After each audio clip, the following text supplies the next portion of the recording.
김광수의 경제데이트 2020년 두 번째 방송 2부를 시작합니다. 예. 또 진중권 씨 얘기를 안 할 수가 없는 게, 진중권 씨가 매일 페이스북에 막 이렇게 글을 올리면 그게 또 기사거리가 돼가지고. 기자들은 엄청 쉽게 얘기하는 것 같아요.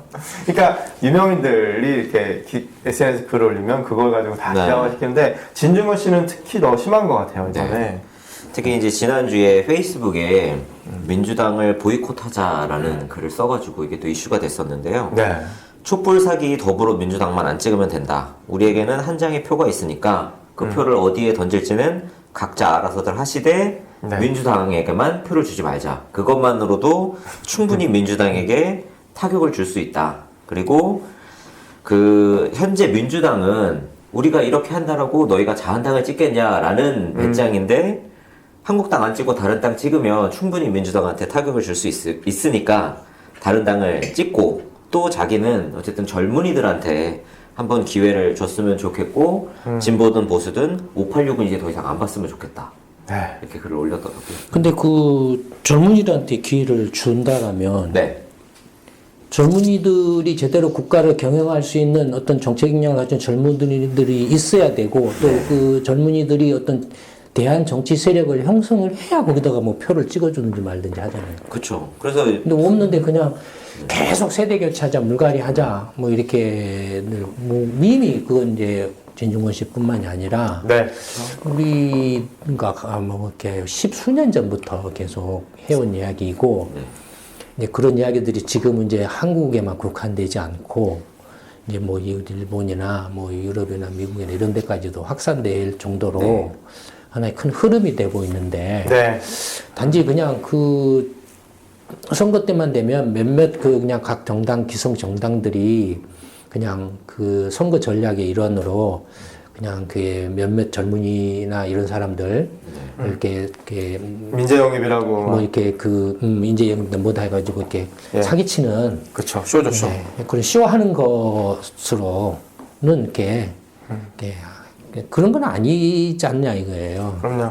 그러니까 제가 계속 이야기하는데, 진중권 씨 같은 경우도 지금 사실 어떻게 보면 지금 하는 이야기들이 예전에 우리들이 계속 이야기해왔던 거다. 굉장히 많이 겹쳐요. 네, 겹쳐요. 왜냐하면 상식적이고 조금만 현실감이 있으면 우리가 해왔던 이야기를 똑같이 할 수밖에 없어요. 그렇죠. 할 수밖에 없어요. 저는 정치 아카데미 이렇게 오라고 이야기하고 싶더라고요. 이렇게 하는 이야기들 보면 너무 해왔던 얘기들을 그대로 반복하고 있어서 정책 아카데미 와서 좀 오진 않고 젊은 사람들한테 힘을 실어주는. 중요한 건 정말로 이제 지금 민주당 싫고 자한당 싫고 이렇게 정치 혐오, 기성 정당들 또는 기성 586 세대들에 대한 어떤 혐오, 이 혐오만으로는 문제 이렇게 앞으로 나갈 수 없고, 모두가 이제 좀 경제적으로 지금 다 쪼들리고 힘들어지고 있는 대책이 없는 상황으로 몰려가고 있는데, 이렇게 욕하고 혐오하는 것만으로는 이 먹고 사는 경제 문제를 해결할 수 없다 이거예요. 네, 맞습니다. 그러니까 거기까지 생각이 나아가야 돼, 진중권 씨도. 한 거는 더요. 한 걸음 더 나아가야 돼요. 대안이 제대로 된 문제를 해결하고 앞으로 나갈 수 있는 대안을 만들어내는 게 필요해요. 그런 대안을 만들어내지 않는 상태에서 이렇게 하면 상당히 한계가 있을 수밖에 없어요. 물론 동참해요, 저는 개인적으로. 이번 4월 총선이 있는데 진중권 씨 주장한 것처럼 민주당만 안 찍으면 된다. 극단적으로 뭐 민주당이 아닌 다른 당을 찍어서라도 문재인 정권의 권력형 비리나 어떤 측근 친문 실세들의 어떤 부패나 비리 행위에 대해서 엄단을 해야 된다라고 생각을 해요. 그러니까 단기적으로는 당장에는 그런 걸 위해서 좀 현실적으로 지금 대안이 없기 때문에, 어차피 회전문이라면 예전에 자한당만 아니면 돼, 한나라당만 아니면 돼, 새누리당만 아니면 했던 것처럼 이번에도 민주당만 아니면 돼. 동참한다 이거예요. 맞습니다. 동참해요. 동참하지만 다만 그걸로서 문제가 해결되는 게 아니라는 거예요. 근데 사람들을 보면 항상 뭐뭐만 아니면 되라고 했을 때 여태까지 유력한 정당이 2개만 있으니까 이걸 반대하면 무조건 반대쪽을 항상 생각을 하더라고요, 자연스럽게.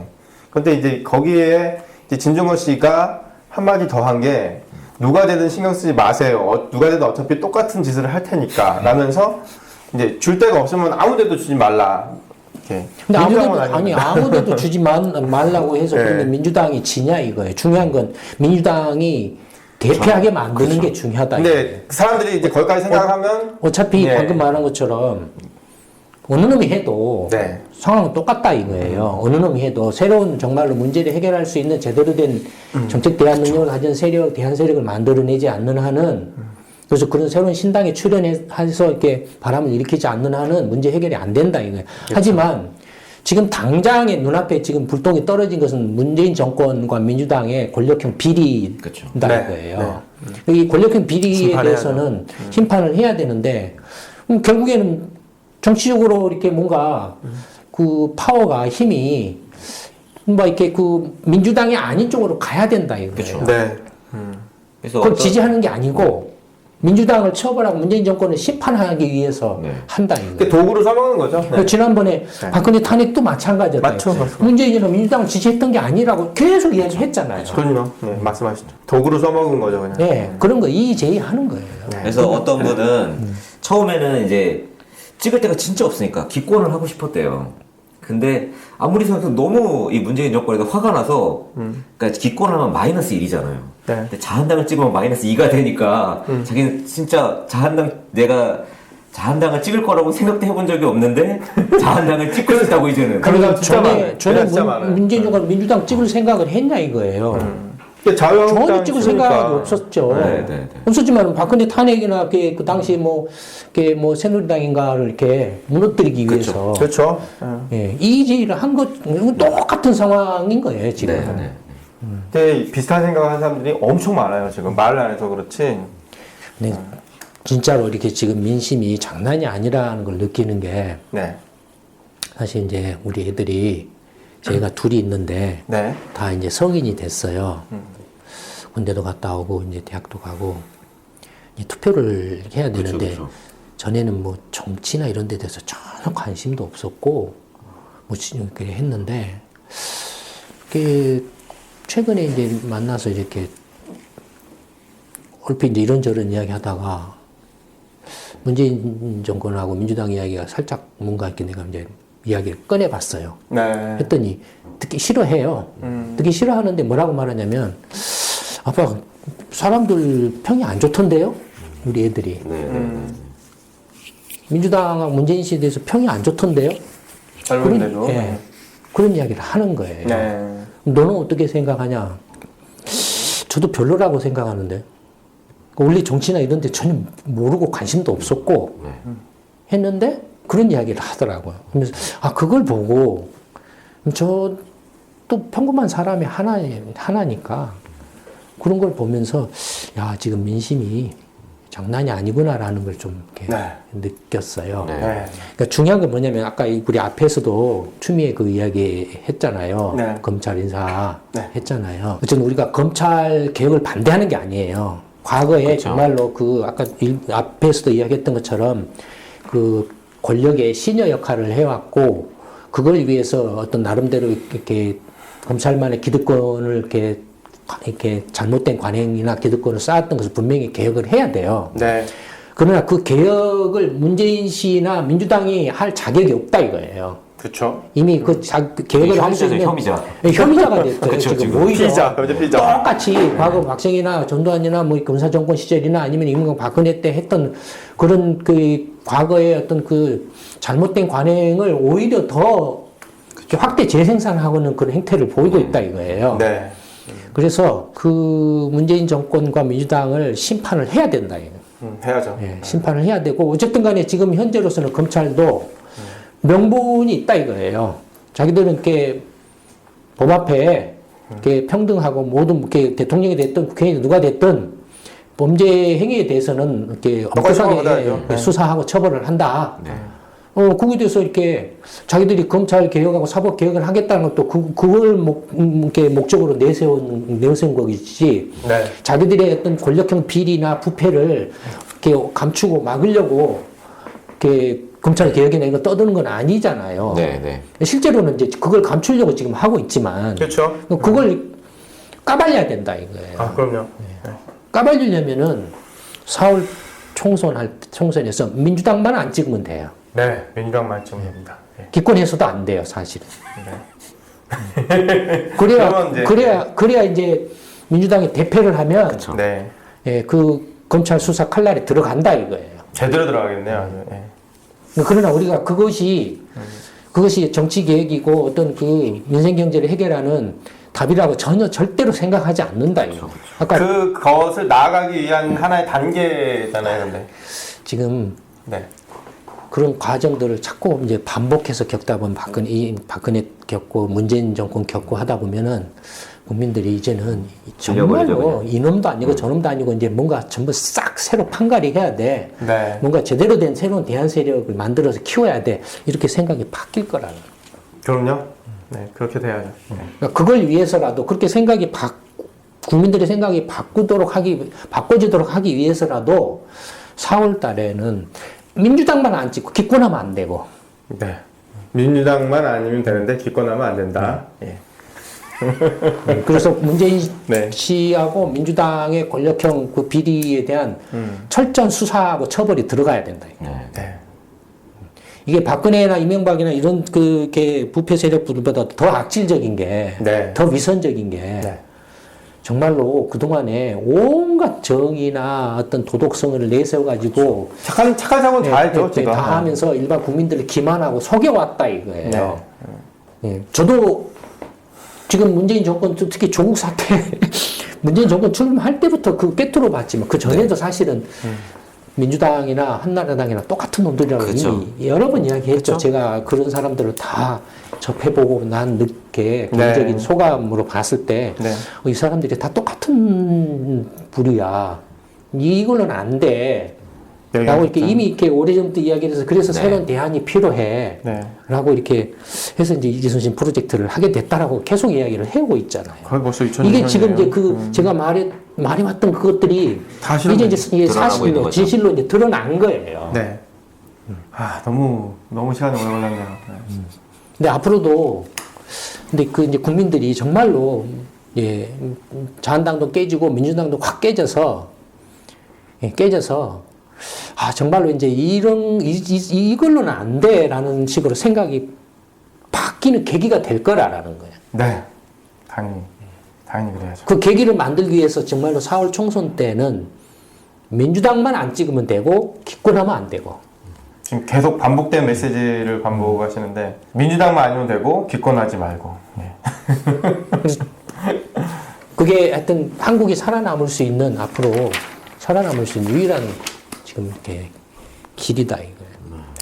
안타깝게도 이렇게 정말로 이렇게 국가를 제대로 경영하고 이렇게 정말로 그 먹고 사는 문제를 해결하고 이 글로벌 경쟁 시대 또 이렇게 뭐 21세기 어떤 이제 뭐 4차 산업혁명이나 스마트 혁명이나 인공지능이나 하는 그런 급변하는 세상 속에서 이렇게 밀리지 않고 선도해 나갈 수 있는 한국이라는 나라를 만들어내기 위해서 그런 나라를 이끌어갈 수 있는 새로운 어떤 정책 역량을 가지고 국가 경영을 할 수 있는 능력을 갖춘 젊은 인재들을 키우고 대안 세력을 만들어서 하려고 십수년 동안을 발부둥 치며 노력을 해왔는데 안타깝게도 제가 능력이 부족하고 역량이 모자라서 지금 당장 대한 세력으로서 이렇게 내놓을 만큼 아직 세력화를 못한 상태입니다. 많이 부족해요, 아직 사람들이. 그러나 점점 이제 제가 이렇게 위기감을 가지고서 이순신 프로젝트를 많이 이렇게 유일한 해법이다라는 데 공감하는 사람들이 늘어날 그런 때가 다가왔다라고 생각을 해요. 네. 그 결정적인 계기는 이번 4월 총선에서 민주당 대패하는 거예요. 민주당이 대패하면은 이순신 프로젝트 바람이 불 거예요. 저는 확신을 합니다. 네. 한국은 지금 민주당 자한당의 이게 20세기의 낡은 틀 속에서 이렇게 죽일 놈 살릴 놈 저놈이 더 이렇게 더럽냐 이렇게 더 하냐 큰 똥 작은 똥 이렇게 그런 시대착오적인 그런 때가 아니다 이거예요. 이미 민간들은 21세기를 이렇게 해서 살아남으려고 발버둥 치고 앞서가고 뛰어나가고 있는데 정치만 이 개판으로 20세기에서 지금 그렇죠. 모든 국민들을 이렇게 그 틀 속에 가둬놓고 네. 예, 말도 안 되는 사기극을 벌이고 있다 이거예요. 아까도 말했던 것처럼 국가의 95%는 먹고 사는 민생 문제예요. 경제 문제예요. 5%는 이런 정치나 사법 문제에 불과해요. 네. 근데 이 정치나 사법 문제를 자꾸 이게 이슈화가 되면 될수록 그 나라는 퇴보하게 돼 있고 이게 독재화되게 돼 있어요. 후퇴하게 돼 있어요. 미국 같은 거 봐보세요. 트럼프 대통령 돼가지고 어땠으면 계속 특검이지 탄핵하지 못하지 이러잖아요. 네. 퇴보하게 돼 있어요. 그런 문제로 가게 되면. 그러니까 그런 사람들이 정치하면 안 돼요, 사실은. 근데 과거에는 이 독재자들이 이렇게 그 경제개발 초기나 독재 정권 초기 시절에는 뭘 아는 사람이 없고 뭘 몰랐기 때문에 어떻게 국가를 이렇게 경영을 해야 될지를 몰랐기 때문에 옛날부터 이렇게 이른바 이렇게 동양적인 어떤 사상, 왕정시대, 왕조시대 때의 그 통치 어떤 사상, 그런 것들이 이제 이른바 이제 법가적인 질서죠, 위계 질서죠. 이렇게 법을 이렇게 권력의 하수인으로 이렇게 만들어 놓으면 어쨌든 간에 독재 권력이 이제 유지가 된다 이거예요. 네.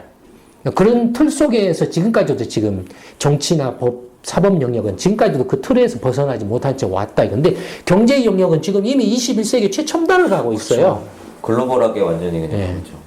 그렇죠. 이게 어처구니가 없는 거예요, 지금.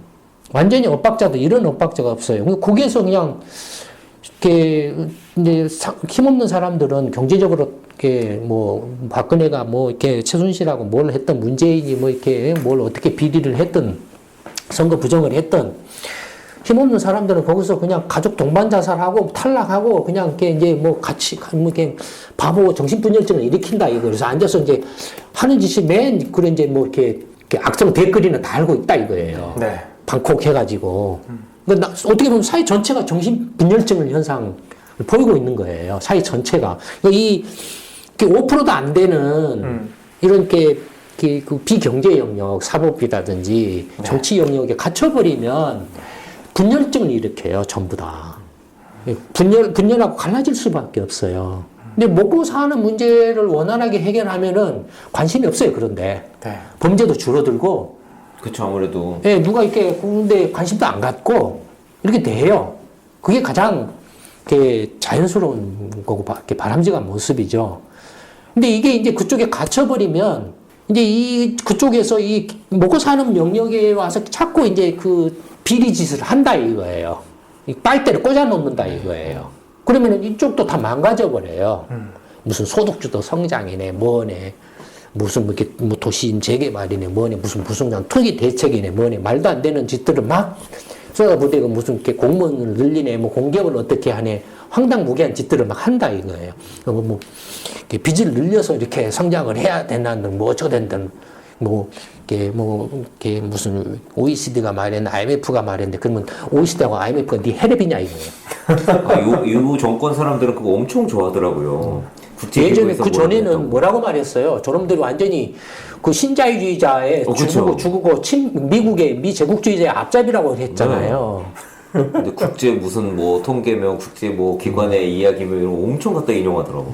그러니까 5%도 안 되는 정신분열증의 시각으로 네. 95%의 치열한 경쟁의 세계를 바라보니 이게 말이 되냐 이거예요. 이 자체도 95% 되는 경쟁의 세계를, 경쟁에서 먹고 사는 세계를 이해도 못하고 알 수도 없고, 그렇다고 이 5%도 안 되는 데서 먹고 살기 힘들고 하니까 이제 비리를 저지를 수밖에 없고 패거리를 지어서 싸움질을 할 수밖에 없어요. 그러니까 누가 정권을 잡아도 그런 틀 속에서는 그런 세력들이 정치나 관료나 사법 이런 세력들이 이렇게 돌아가면서 정권을 잡아도 권력형 비리가 계속 확대 재생산될 수밖에 없어요.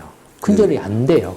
진중권 씨가 자기 그 진중권의 제일 법칙이라고 해서 적폐량 불변의 법칙이라고 이야기를 했는데 불변이 아니라 확대 재생산. 확대 재생산. 수정이 필요한 법칙이네. 근데 사실 선생님 저희가 계속 이야기했던 이순신 프로젝트를 통해서 정권을 잡으면 사실 이런 문제도 근본적인 해결이 가능한 거잖아요. 그걸 그렇죠. 하려고 하는 거고. 그러면 그건 백문이 불여일견이에요. 와서 이순신 프로젝트에 같이 참여하고 이 현실 정치에 적극적인 관심을 가진 사람들이라면 있다면 이 정책 아카데미에 와서 한번 경험을 해보면 되는 거예요. 과연 이순신 프로젝트가 21세기 한국이라는 나라를 먹고 사는 문제를 해결하면서 이끌어 갈 수 있는 새로운 대한 세력이 될 수 있을까에 대한 판단이 설 거예요. 물론 예, 선거철이 다가와서 온갖 스파이들도 왔다 갔다 하지만 뭐 스파이들이 왔다 갔다 하는 거 우리가 모르지는 않아요. 어쨌든 와서 한번 이렇게 경험을 해보면 예, 아실 거예요. 여기서 우리가 뭐 이렇습니다 저렇습니다라고 백날 이야기해봐야 의미가 없고, 그다음에 개인적으로 또 안타까운 게 이제 선거철이 다가오다 보니 이순신 프로젝트를 이야기를 하면 우리도 오만 잡동사니에 지금 이번 선거법 개정 개판됐잖아요. 네. 잡동사니 이게 온갖 잡동사니 정당이나 이런 것들이 나온 그 중에 하나로 이제 지금 정당이 50개 보여져요. 우리는 전에도 계속 말씀드렸지만 국회의원 후보 300명 후보를 만들어낼 때까지는 당을 만들지 않습니다. 우리 이순신 프로젝트의 그 목표는 국회의원 300명 후보를 완전히 만들어내서 제대로 국가를 경영할 수 있을 때까지 인재 양성, 정치 인재 양성을 전념을 하고, 그게 달성됐을 때 이제 신당을 창단해서 국민들한테 선을 보일 겁니다. 네, 지금 이제 선거 전까지는 그런 식으로 대부분 이제 우리가 이순신 프로젝트를 이야기를 해도 온갖 잡당 중에 하나로 오해를 이렇게 받아요. 그래서 지금 이순신 프로젝트에 참여하라고 말하기도 힘든 상황이에요, 사실. 안타깝지만. 뭐 그런 뭐 여러 가지 또 현실적인 어려움들도, 뭐 그건 뭐 어제 오늘의 일이 그렇죠. 아니고 십수년 동안 계속되어 온 그런 어려움들이고. 어쨌든 이른바 이제 진보 진영에 좀 이렇게 말빨 센 사람으로서 뭐 진중권 씨가 그동안에 그렇게 인식이 되어 왔는데, 이런 사람들이 문재인 씨나 뭐 민주당에 대해서 이렇게 정말로 180도 입장을 바꿔가지고 네. 가장 선두에 서서 공격을 해야 된다라는 게 그만큼 이른바 시대착오적인 그 이념의 어떤 그 모순이 그게 달했다라는 증거이기도 하죠. 맞습니다. 이런 것들이. 폭발했죠, 폭발했어요. 예, 그러니까 그게 달했기 때문에 이게 이제 조만간 무너질 수밖에 없다라는 거예요. 근데 계속 말하면 중요한 건 무너진다라 그래서 시원하다, 통쾌하다가 아니라 대안을 만들어서 새로 이렇게 추스려서 앞으로 나아갈 수 있게 만드는 게 더 중요하다라는 거예요. 무너지면 다 죽어요. 근데 지난번에는 우리가 그 유시민 씨를 이야기를 했잖아요. 네, 네. 유시민 씨 이야기는 없습니까? 유시민 씨는 요즘 아니야, 그거 있잖아. 유시민 씨가 네. 그 토론 이후에 이제 방송에서 진중권 씨 이제 보내줘야 될 것 같다. 자, 뭘 어디로 보내요? 네? 어쨌든 떠나보내야 된다. 가는 길이 다른 것 같으니까 네. 그쪽 길로 그냥 가게 이렇게 보내줘야 될 것 같다. 아니 유시민 씨가 뭔데 자기가 보내주고 말고 해요. 그래서 진중권 씨 그 답이 더 이제 그런데 진중권 씨가 이제 페이스북에 뭐라고 얘기했냐면, 아니 그럴수록 더 자주 만나야 되라고 얘기했어. 더 자주 만나서 얘기해야 된다고. 네. 그러니까 진중권 씨는 정말로 아직도 그 민주당이든 문재인 정권을 지지하는 사람들에 대한 그 폭발시키고 싶은 그게 엄청 많이 남아있는 것 같아요, 지금. 왜 근데 진중권 씨를 갑자기 그렇게. 갑자기는 아니죠, 사실. 네. 조국 사태부터 딱 계속 쌓여 있었어요. 근데 그 중간에 아니 조국 사태뿐만이 아니라 그 전에도 상당수 많은 사람들이 네. 문제 심각성들을 우리도 문재인 정권 출범할 때부터 네. 이야기를 이렇게 심각성을 이야기를 했고, 그래서 제일 먼저 공격을 받았고. 네. 진중권 씨는 둔감한 건가 아니면 그러니까 진중권 씨는 아마 공격을 안 받았겠죠. 공격을 안 받고 있다가 언론에 이렇게 자주 노출되진 않고 가만히 있었는데, 조국 사태로 인해서 이제 그 대학 일자리가 동양대 일자리가 끊겨서 거기에 대해서 이제 욱해가지고 이렇게 한 사실 거예요. 이제 조국 씨에 대해서 아무리 해도 아닌 건 아니지 않냐, 이건 아니다라고 이야기했더니 사실 조국을 지지하는 그 지지자들이 이제 저희를 공격했던 것과 비슷한 패턴으로 공격을 했겠죠. 겉으로 뭐 언론에서 보여주고 뭐 이게 아니라 그런 식으로 이제 공격을 당하고 나니까 이 거기서 끝나는 게 아니라 동양대가 어쨌든 뭐 총장 문제도 관련되고 이렇게 하면서 사실과 전혀 관계없는 판타지 같은 이야기들이 자신 주변에 이제 막 돌고 자기가 완전히 그 최성해 총장 막 꼬봉처럼 이렇게 묘사되니까 그거 완전히 참을 수가 없었겠죠. 그런 모욕감을. 그러니까 이대로 있다, 이건 이제. 근데 그것도 그런데 사실 전준건 씨가 중앙대에서 강의를 하고 있었는데 그 외압을 받아서 중앙대에서 잘렸어요. 잘렸는데 동양대에서 강의를 하게 되는데 동양대에서 그 계속 자르라고 외압이 들어왔는데 그걸 최성해 총장이 막아줬다는 거예요. 그거를. 그러니까 이미 그 전에 중앙대에 이전 정권에.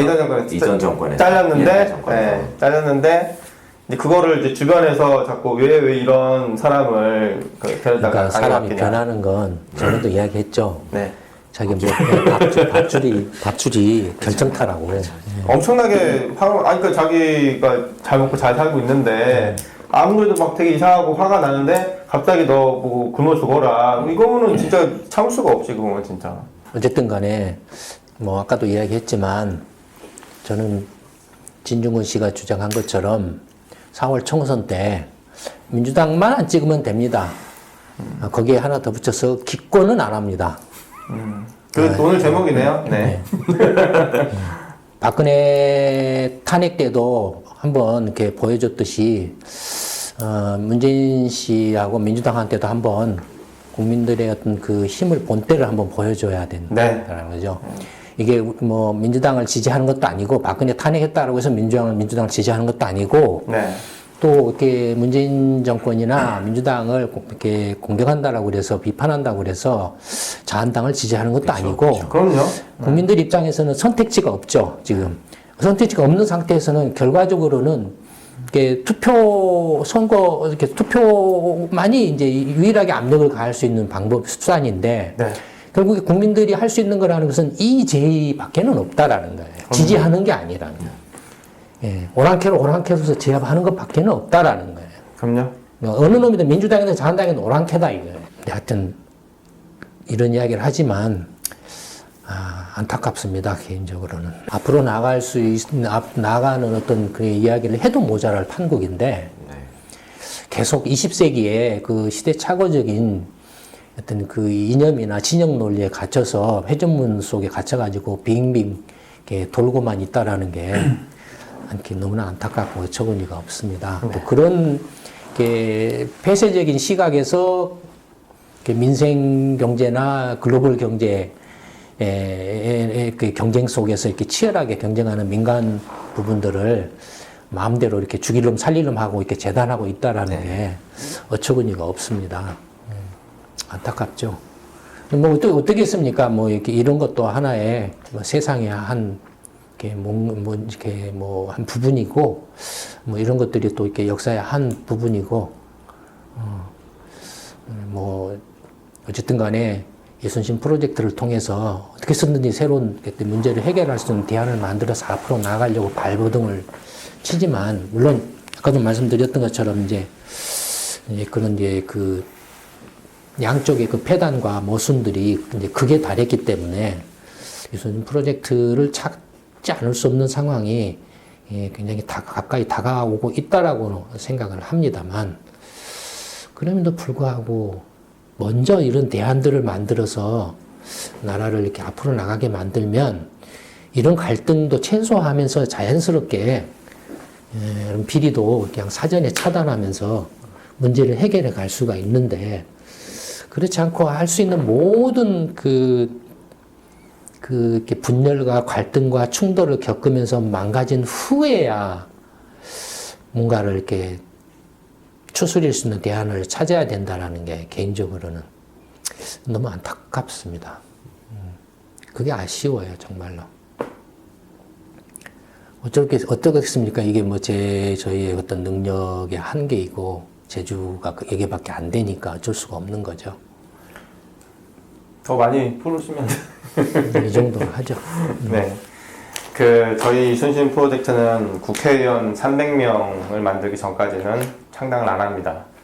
아직 300명이 안 채워졌으니까 빨리 오셔서 300명의 주인공이 한번 돼보시죠. 이순신 프로젝트는 정책 아카데미에서 준비하고 있습니다. 정책 아카데미에 오셔서 어떻게 국가를 경영할 것인지, 어떻게 앞으로 나아갈 것인지, 어떻게 문제를 해결할 것인지에 대한 해법을 강구하고 고민해보고 대안을 만들어내는 장이니까 꼭 한번 오셔서 참가 한번 해보시죠. 네, 이것으로 김광수의 경제데이트 2020년 두 번째 방송 2부를 마치도록 하겠습니다. 감사합니다.